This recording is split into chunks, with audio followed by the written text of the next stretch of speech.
सभी श्रोताओं का एक बार फिर स्वागत है आपके अपने YouTube channel collection of books.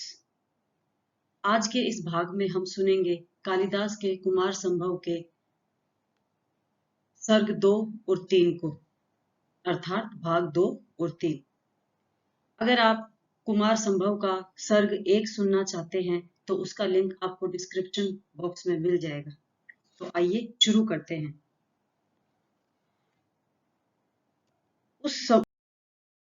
उसी समय तारकासुर से भयभीत हुए देवता इंद्र को अग्रणी बनाकर स्वयंभू ब्रह्मा के निकट पहुंचे। उस समय देवताओं के मुख विवर्ण हो गए थे। उनके सम्मुख ब्रह्मा उसी प्रकार प्रकट हुए जैसे सोए हुए कमल पुष्पों से भरे हुए सरोवरों के ऊपर प्रातः काल के समय सूर्य उदित होता है। संपूर्ण सृष्टि को बनाने वाले वाणी के अधिपति ब्रह्मा को सम्मुख देखकर देवताओं ने उन्हें विनय पूर्वक प्रणाम किया और अर्थ गर्भित वाणी में उनकी स्तुति करने लगे। हे त्रिमूर्ति, आपको नमस्कार हो। आप सृष्टि से पहले आत्म स्वरूप रहते हैं, परंतु सृष्टि बना चुकने के बाद तीनों गुणों सत्व, रजस और तमस का विभाग करने के लिए ब्रह्मा, विष्णु और महेश के रूप में अलग अलग प्रकट हो जाते हैं। आपने ही जल में वह अमोघ बीज बोया था जिससे समस्त चराचर विश्व की उत्पत्ति हुई है। इसी से हे अज, आप इस संसार के जनक कहे जाते हैं। आप अकेले ही ब्रह्मा, विष्णु और महेश के 3 रूप धारण करके सृष्टि की उत्पत्ति, स्थिति और संहार के निमित्त बनाते हैं। इससे आपकी महिमा भली भांति व्यक्त होती है। सृष्टि उत्पन्न करने के लिए आपने अपने आप को ही स्त्री और पुरुष इन 2 भागों में विभक्त कर लिया था। उन्हीं से यह सृष्टि हुई है और वे ही इस समस्त संसार के माता पिता कहे गए हैं। अपने माप से दिन और रात्रि का विभोग करके आप जो शयन और जागरण करते हैं, समस्त प्राणियों के लिए वही प्रलय और सृष्टि है। आप संसार के जनक हैं, किंतु आपका जनक कोई नहीं। आप संसार के संहारक हैं, किंतु आपका संहार कोई नहीं कर सकता। आपने संसार का प्रारंभ किया, किंतु आपका स्वामी कोई नहीं है। आप स्वयं अपना ही ज्ञान प्राप्त करते हैं और अपने द्वारा स्वयं अपना ही सृजन करते हैं। अपना कार्य पूर्ण कर चुकने के बाद आप स्वयं अपने आप में ही विलीन हो जाते हैं। आप तरल भी हैं और ठोस भी। आप सूक्ष्म भी हैं और स्थूल भी। आप लघु भी हैं और गुरु भी। आप व्यक्त भी हैं और साथ ही अव्यक्त भी। आपकी विभूतियां यथेच्छ हैं। आपसे ही उस देववाणी का जन्म हुआ है जो ओम से प्रारंभ होती है और जिसका उच्चारण तीनों स्वरों में किया जाता है, जिसका कर्म यज्ञ है और फल स्वर्ग है। विद्वान लोग आपको ही प्रकृति बताते हैं जो मनुष्य जीवन को गति प्रदान करती है। साथ ही उस प्रकृति का दर्शन करने वाले और उस प्रकृति के प्रति उदासीन पुरुष भी आप ही कहे जाते हैं। आप पितरों के भी पिता हैं और देवों के भी देव हैं। आप ऊंचे से भी ऊंचे और विधाताओं के भी विधाता हैं। आप स्वयं ही हवन करने वाले होते हैं और स्वयं ही हवन में पड़ने वाली हवि। आप स्वयं ही अनादि, अनंत, अपभोक्ता और स्वयं स्वयं ही उपभोग्य भी। आप स्वयं ज्ञान के लक्ष्य हैं और जानने वाले ज्ञाता भी आप स्वयं हैं। आप स्वयं ध्यान लगाने वाले हैं और आपका ही ध्यान भी लगाया जाता है। उन देवताओं के मुख से ऐसी सच्ची और प्रिय लगने वाली स्तुति सुनकर ब्रह्मा प्रसन्न हो गए और देवताओं की ओर अभिमुख होकर उनसे कुशल प्रश्न पूछने लगे। उन पुराण कवि ब्रह्मा के चारों मुख से निकलती हुई वाणी से यह सिद्ध हो रहा था कि वाणी के सचमुच ही 4 स्वरूप हैं। ब्रह्मा बोले, हे महापराक्रमी दीर्घ बाहु देवताओं, आप सबने अपनी अपनी शक्ति से अपने पद प्राप्त किए हैं। इस समय आप यहाँ एक साथ उपस्थित हुए हैं। आप सबका स्वागत है। पर यह क्या बात है कि आपका तेज पहले जैसा नहीं दिखाई पड़ता। आपके मुख तुषार के धुंधले पड़े हुए ज्योति पिंडों के समान क्यों प्रतीत हो रहे हैं। व्रत को मारने वाले इंद्र के वज्र से भी इंद्रधनुष किसी सतरंगी चमक नहीं निकल रही और चमक न रहने के कारण यह कुंठित हो गया सा दिखाई पड़ रहा है। और वरुण के हाथ में विद्यमान इस पाश को क्या हो गया है? इस पाश से तो कोई भी शत्रु बचकर नहीं जा सकता था। अब तो यह ऐसा निश्चेष्ट दिखाई पड़ रहा है, मानो मंत्र बल से बंधा हुआ कोई सांप हो। और कुबेर का गदा शून्य हाथ ऐसा प्रतीत हो रहा है, मानो कोई टूटी हुई शाखा वाला वृक्ष हो। यह उस पराजय का संकेत सा कर रहा है, जिसका कांटा अभी तक कुबेर के मन में गड़ा हुआ है। यमराज भी अपने दंड से भूमि को कुरेद रहे हैं। उनके इस अग्नि दंड की चमक समाप्त हो गई है और अमोघ होते हुए भी यह इस समय बुझी हुई मशाल सा दिखाई पड़ रहा है। और इन आदित्यों को क्या हुआ? इनका उत्ताप और तेज समाप्त हो गया है। ये शीतल हो गए हैं और अब तो ये चित्र लिखित से ऐसे दिखाई पड़ रहे हैं कि कोई भी जी चाहे जितनी देर तक इनकी ओर आंखें खोलकर देखता रहे। अत्यधिक बेचैन होने के कारण मरुतों का वेग भी टूट गया सा प्रतीत होता है। इस समय ये उसी प्रकार उल्टी दिशा में बह रहे हैं, जैसे सम्मुख कोई बड़ी बाधा आ पड़ने पर जलधारा उल्टी बहने लगती है। रुद्रों के सिर झुके हुए हैं, उनके जटाजूट शिथिल पड़ गए हैं और शशि की कला उनके सिरों में झूलती दिखाई पड़ रही है। ऐसा प्रतीत होता है जैसे क्रोध से भरी हुंकार को किसी ने बलपूर्वक अंदर ही रोक दिया है। कहीं ऐसा तो नहीं कि अपने अपने पदों का प्रभाव जमा चुकने के बाद आप लोगों को अधिक बलशाली किसी शत्रु ने परास्त करके उस स्थान से उसी प्रकार हटा दिया हो, जैसे बलवान अपवाद साधारण नियम को हटाकर उसका स्थान स्वयं ले लेता है। प्रिय देवताओं, यह बतलाइए कि आप सब सम्मिलित होकर मुझसे क्या अनुरोध करने आए हैं।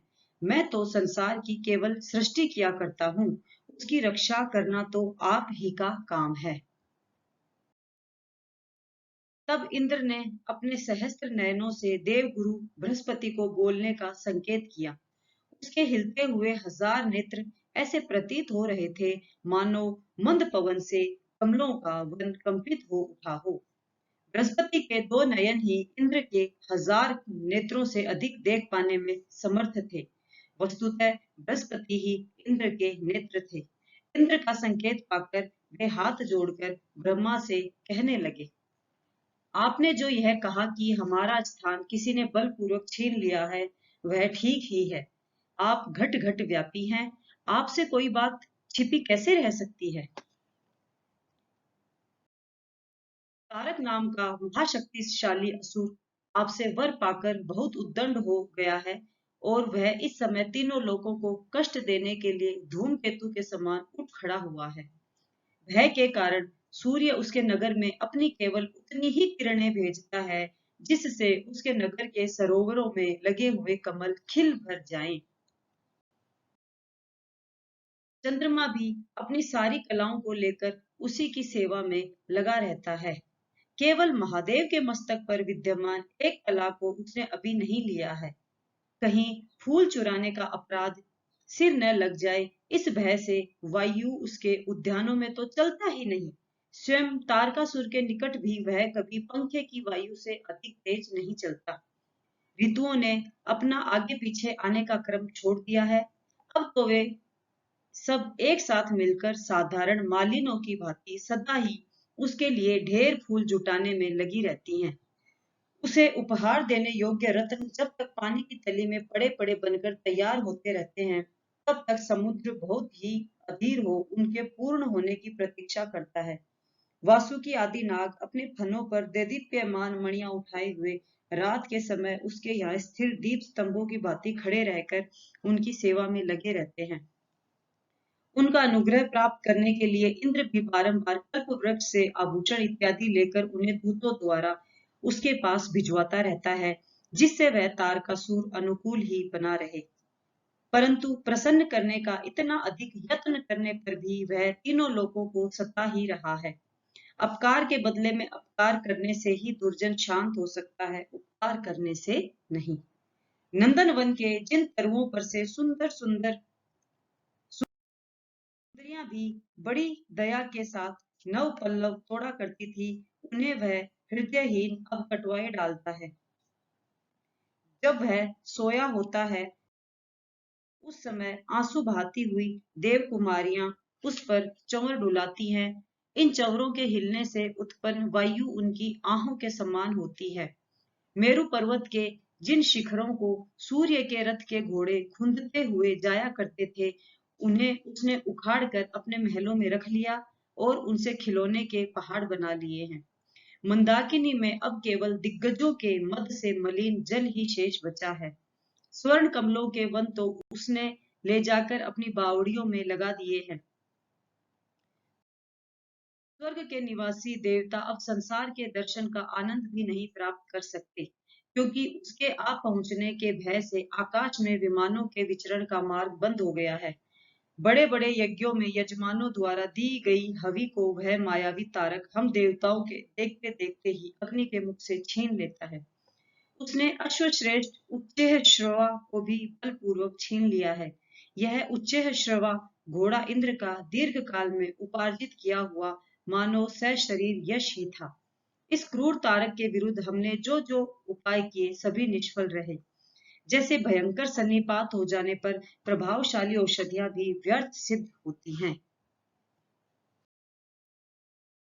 विष्णु के जिस चक्र पर हमने विजय की आशा रखी थी, वह भी जब जाकर उसके कंठ में लगा तो उससे चिंगारियां निकलने लगी और ऐसा प्रतीत होने लगा जैसे उसने एक नया कंठाभूषण पहन लिया है। हे प्रभु, इसलिए अब हम इस तारक के संहार के लिए एक सेनापति उत्पन्न करना चाहते हैं।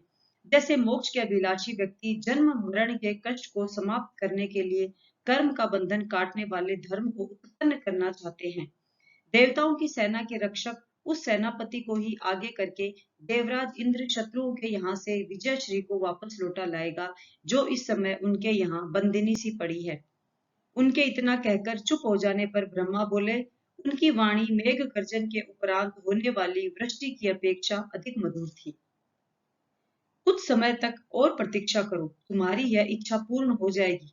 परंतु इस कार्य को पूर्ण करने के लिए मैं कोई नई सृष्टि नहीं करूंगा।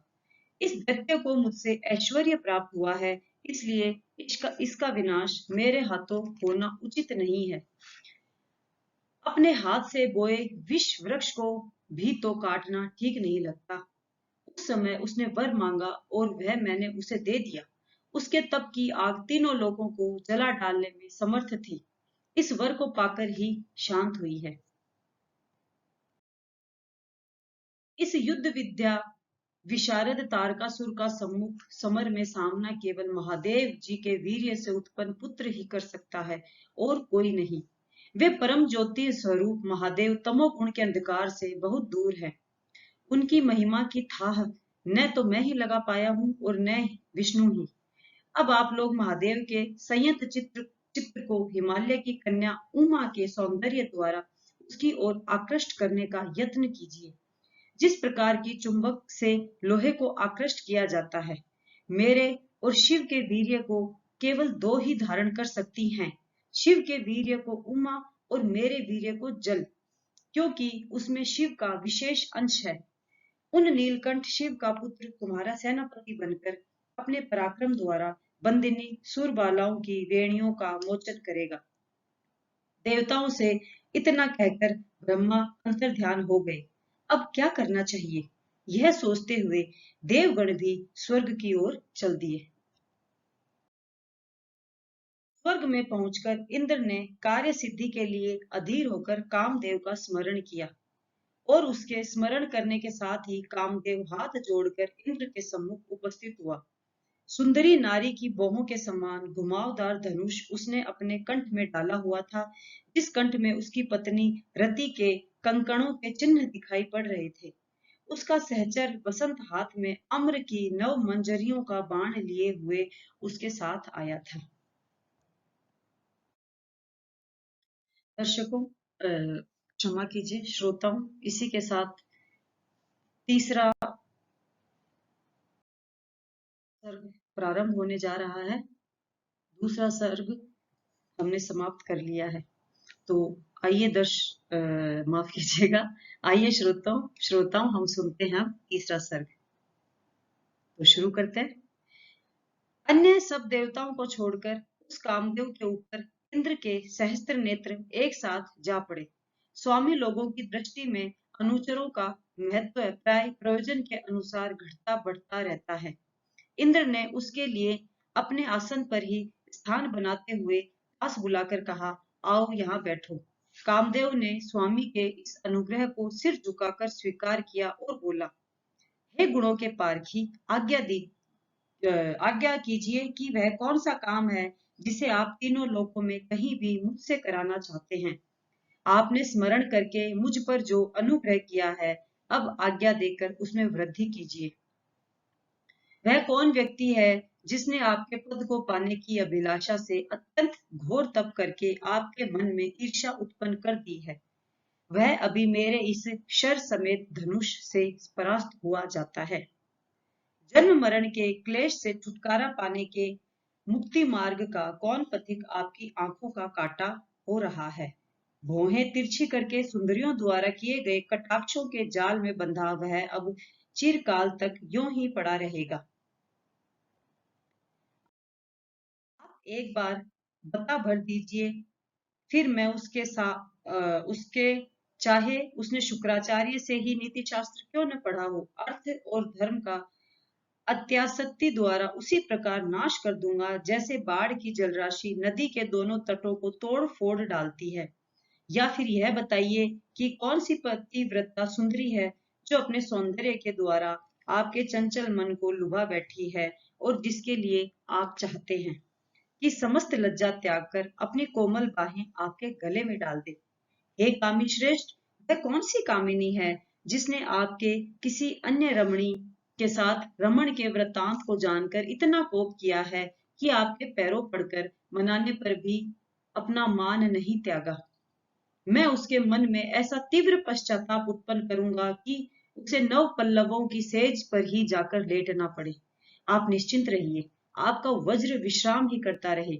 आप मुझे बता भर दीजिए कि आप किस दैत्य को बलहीन करना चाहते हैं, फिर देखिए कि मैं अपने बाणों से उसके भुजबल को ऐसा नष्ट कर दूंगा कि वह क्रोध से कंपित अधरों वाली स्त्रियों को देखकर डरने लगे।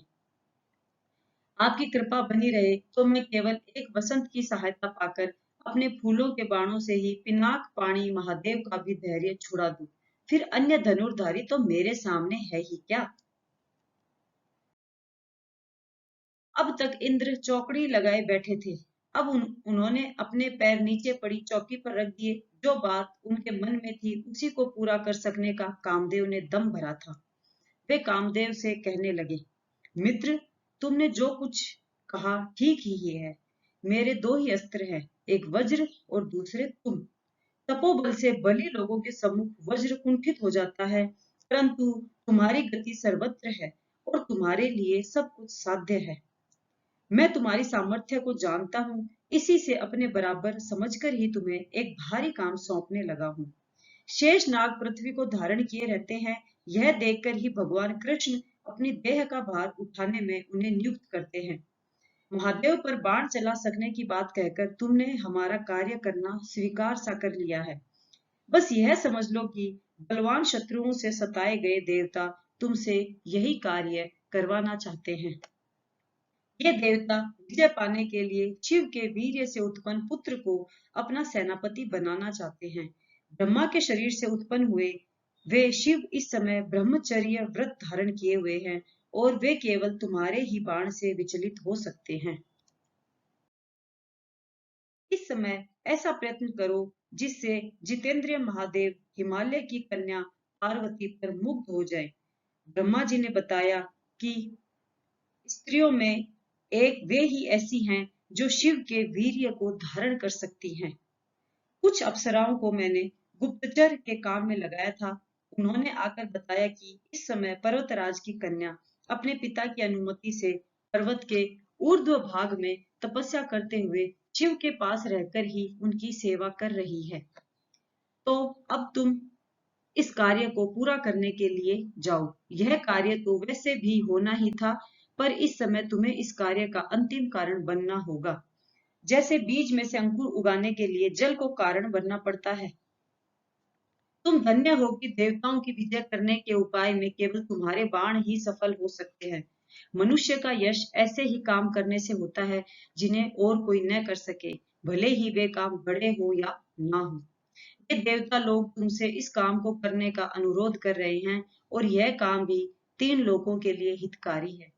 तुम्हारी शक्ति से किसे ईर्ष्या न होगी, क्योंकि तुम्हारे धनुष से जो बाण चलेंगे वे विनाशकारी न होंगे। और वसंत, वह तो बिना कहे भी तुम्हारा साथी है ही। वायु से जाकर कौन कहता है कि तुम चलकर अग्नि को धधकाओ। जो आज्ञा, कहकर कामदेव ने स्वामी की आज्ञा को प्रसाद के रूप में प्राप्त माला की भांति सिर झुकाकर ग्रहण किया और चल पड़ा।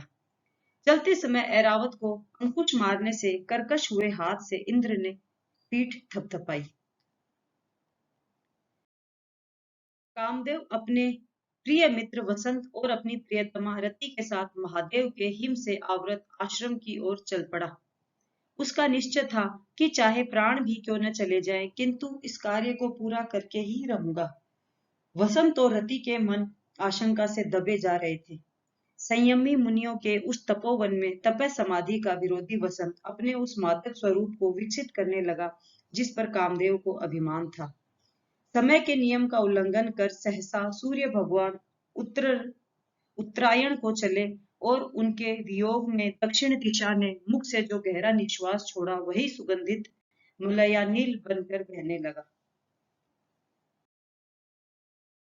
अशोक वृक्ष अशोक का वृक्ष तने से लेकर डालियों तक नव पल्लवों और प्रसूनों से लद गया। उसने सुंदरियों के बजते हुए नुपुर वाले चरणों के स्पर्श की भी प्रतीक्षा नहीं की। आम की डालियों से सुंदर पल्लवों और मंजरियों को सजाकर वसंत ने कामदेव का मानो छठा बाण तैयार कर दिया और भ्रमर माला के रूप में उस पर कामदेव के नाम के अक्षर से लिख दिए। रंग सुंदर होने पर भी कर्णिकार की निर्गंधता से मन दुखी होता था। विधाता की प्रवृत्ति प्रायः सब गुणों को एकत्र न रखने की ही है। द्वितीय शशि के आकार वाले अध खिले पलाश सुमन अत्यंत लाल हो उठे। लगता था वसंत ने वनस्थलियों से अभी संभोग किया है और उसी से ये नखों की खरोंचों के चिन्ह बन गए हैं। भ्रमर माला वसंत की शोभा की आंखों का अंजन बन गई। तिलक के फूल तिलक बन गए और नए लाल लाल कोमल आम्र पल्लव अधर राग के रूप में सुशोभित हो गए। पियाल की मंजरियों से उड़कर पराग आंखों से गिरने लगा। उससे व्याकुल दृष्टि वाले मदोद्वत हरिण वायु के प्रवाह की ओर मुख करके दौड़ने लगे। वनस्थली उनके सूखे पत्तों पर दौड़ने से मरमर ध्वनि से भर उठी। आम की कोंपल खाने के कारण कसैले कंठ वाली कोयल जो कुछ मधुर मधुर कूकने लगी, मानो वही मानिनियों का मान भंग कर देने वाली कामदेव की वाणी बन गई। हिम हट गया, इससे किन्नरियों के अधर विशद हो उठे। उनकी मुख छवि गौर हो उठी और उनके विचित्र मुखों पर पसीना आने लगा। महादेव के तपोवन में रहने वाले तपस्वी उस असमय के वसंतागमन को देखकर भी प्रयत्न पूर्वक विकारों का दमन करके जैसे तैसे अपने मन को वश में रखे रहे। जब रति के साथ कामदेव ने पुष्प धनुष चढ़ाए हुए उस प्रदेश में प्रवेश किया, तब सब चराचरों के जोड़े अपने अधिकतम स्नेह युक्त भावों को क्रियाओं में प्रदर्शित करने लगे। भ्रमर अपनी प्रियतमा का अनुसरण करता हुआ उसके साथ ही कुसुम पात्र में मधुपान करने लगा और स्पर्श सुख से आंख मीचकर खड़ी हुई हरिणी को हरिण अपने सींग से खुजलाने लगा। हथिनी स्नेह में भरकर कमल सुवासित जल अपनी सूंड से हाथी को पिलाने लगी। चक्रवाक कमल नालों को चख चख कर अपनी प्रियतमा को देकर प्रसन्न करने लगा। किन्नर गण गाते गाते बीच में रुक रुक कर पसीने से बिगड़ी चित्रकारी वाले किन्नरियों के मुखों को चूमने लगे। किन्नरियों की पुष्पासव से भरी हुई आंखें उनके मुख को और भी सुंदर बना रही थी। ढेर के ढेर प्रसूनों के गुच्छे जिनके स्तनों के समान थे और जो नवांकुर रूपी अधरों से मनोहर हो उठी थी, ऐसी लता वधुओं ने भी अपने विनम्र भुजबंधन को तरुओं के कंठों में डाल दिया। ऐसे समय अप्सराओं के गीत को सुनते हुए भी महादेव समाधि मग्न हो गए। आत्म विजेताओं की समाधि ऐसे विघ्नों से भंग नहीं हुआ करती। तब बाएं हाथ में स्वर्ण जटित बेंत लिए नंदी लता ग्रह के द्वार पर आया और उसने मुख पर एक अंगुली रखकर गणों को संकेत किया कि वे चंचलता प्रदर्शित न करें। उसके आदेश देते ही वृक्षों का हिलना बंद हो गया, ब्रह्मर शांत हो गए, पक्षी चुप हो गए, पशुओं ने चलना फिरना बंद कर दिया। क्षण भर में ही सारा वन चित्र लिखित सा दिखाई पड़ने लगा। प्रस्थान के समय सम्मुख शुक्र की दृष्टि बचाकर जैसे यात्री चलता है, वैसे ही नंदी की आंख बचाकर कामदेव नमेरु की शाखाओं से आवृत हो महादेव के समाधि मंडप में प्रविष्ट हुआ। उसने देवदारू के वृक्षों के समीप बनी वेदी पर शार्दुल चर्म के आसन पर बैठे परम संयमी त्रयंबक महादेव को देखा। कामदेव की मृत्यु पास आती जा रही थी। महादेव पर्यंक बंद आसन में शरीर को स्थिर किए बैठे थे। धड़ विशाल और सीधा था, दोनों कंधे कुछ झुके हुए थे, कर युगल मिलाकर उन्होंने गोद में रखे हुए थे, जो खिले हुए कमल के समान जान पड़ते थे। जटा समूह नागों से बंधा था, कानों पर दोहरी रुद्राक्ष माला झूल रही थी। कंठ की नीली कांति पड़ने से उनकी मृग छाला और भी काली दिखाई पड़ रही थी, जिसे उन्होंने कमर में गांठ लगाकर बांधा हुआ था। उनके नयन आधे खुले हुए थे, उनमें से विचित्र ज्योति फूट रही थी। वे अपलक नेत्र भौहों के हिलाने पर कुछ हिलते थे। दृष्टि को वे नासाग्र पर स्थित जमाए बैठे थे। वे प्राणायाम द्वारा आंतरिक वायुओं को रोककर स्थिर बैठे हुए ऐसे दिखाई पड़ते थे, मानो कोई ऐसा जल घर हो जो तुरंत बरस पड़ने को आतुर नहीं है, या तरंगहीन पारावार हो, या वातहीन स्थान में रखा हुआ कोई निष्कंप प्रदीप हो। कपाल और नेत्रों के अंदर से निकलते हुए जो प्रकाश के अंकुर उनके सिर के ऊपर दिखाई पड़ते थे, कमल नाल से भी अधिक सुकुमार एवं बाल शक्ति की कांति को लजाने वाले थे। देह के नव द्वारों की वृत्ति को रोककर मन को समाधि द्वारा वश में कर हृदय में स्थापित करके जिस अविनाशी को ब्रह्म ज्ञानी लोग देखते हैं, वही महादेव अपने अंदर स्वयं अपने आप को देख रहे थे। इस प्रकार समाधि मग्न और मन से भी अदृश्य महादेव को निकट से देखकर कामदेव को इतना भय लगा कि उसे यह भी पता न चला कि कब उसके हाथ से धनुष छूटकर नीचे गिर पड़ा। उसी समय उनके नष्ट प्राय बल को सौंदर्य से पुनरुज्जीवित सी करती हुई पर्वतराज की कन्या पार्वती आती दिखाई पड़ी। उनके पीछे पीछे वन देवियां चल रही थीं।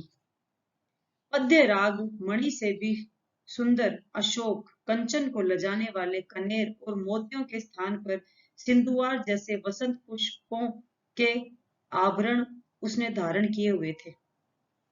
स्तनों के भार से अनवत और बाल सूर्य के समान अरुण वसंत धारण किए वह ऐसी प्रतीत होती थी जैसे प्रसूनों के गुच्छे से लदी हुई कोई लता चलती फिरती है।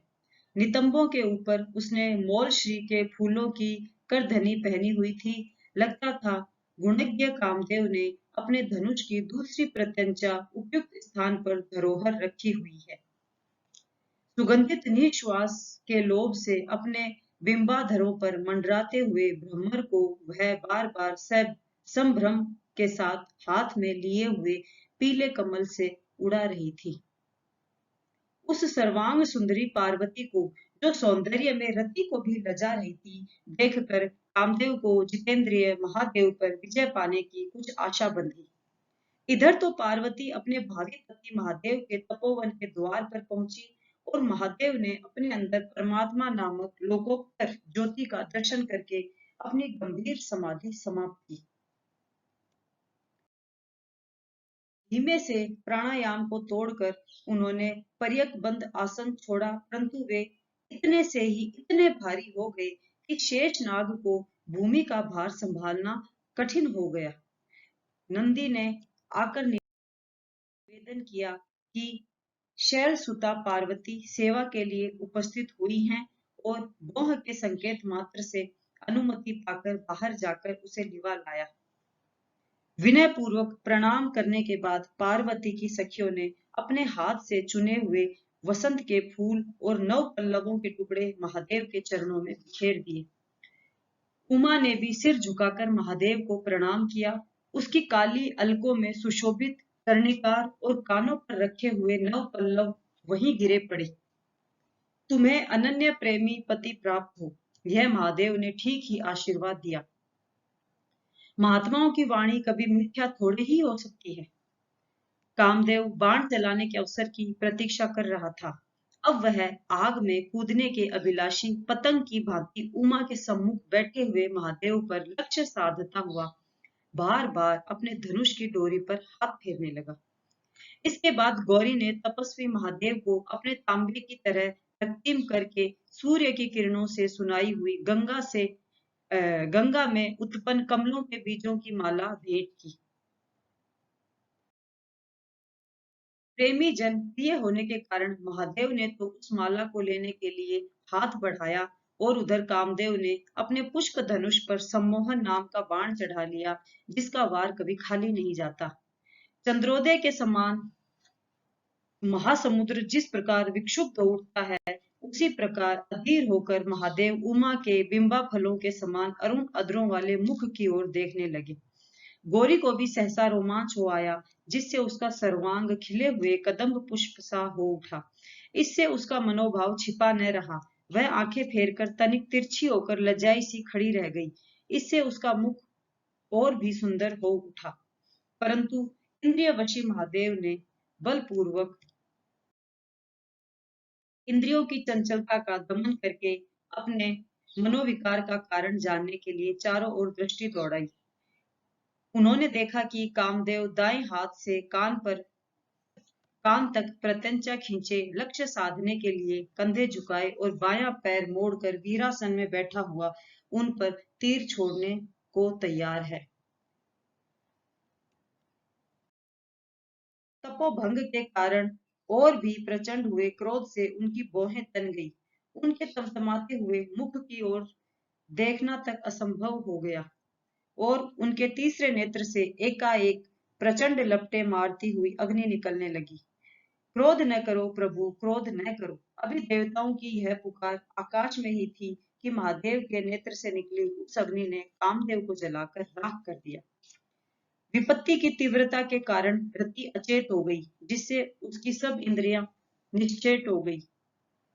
यह भी रति के लिए भला ही हुआ, क्योंकि इससे उसे कम से कम कुछ देर तक तो पति की मृत्यु का पता ही न चला।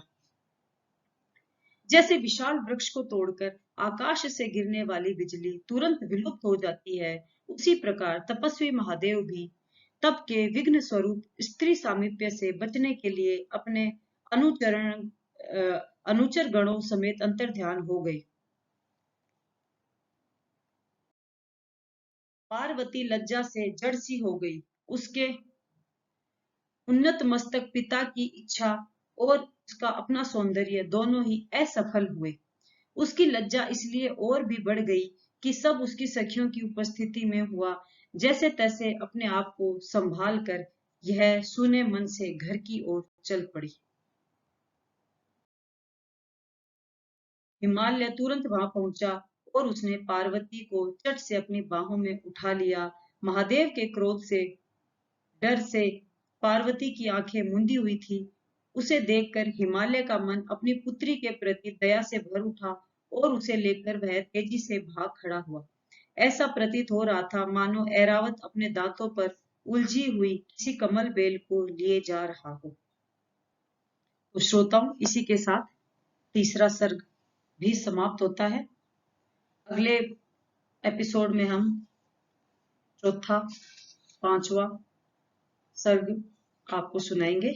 तो बने रहिए आपके अपने YouTube channel collection of books के साथ। अगर आपको मेरा चैनल पसंद है, आपको किताबें सुनना पसंद है, तो कृपया चैनल को सब्सक्राइब कीजिए, शेयर कीजिए और लाइक कीजिए और सपोर्ट कीजिए। तो चलिए मिलते हैं इसी के साथ फिर अपने किसी नेक्स्ट वीडियो में। देखने के लिए बहुत बहुत धन्यवाद।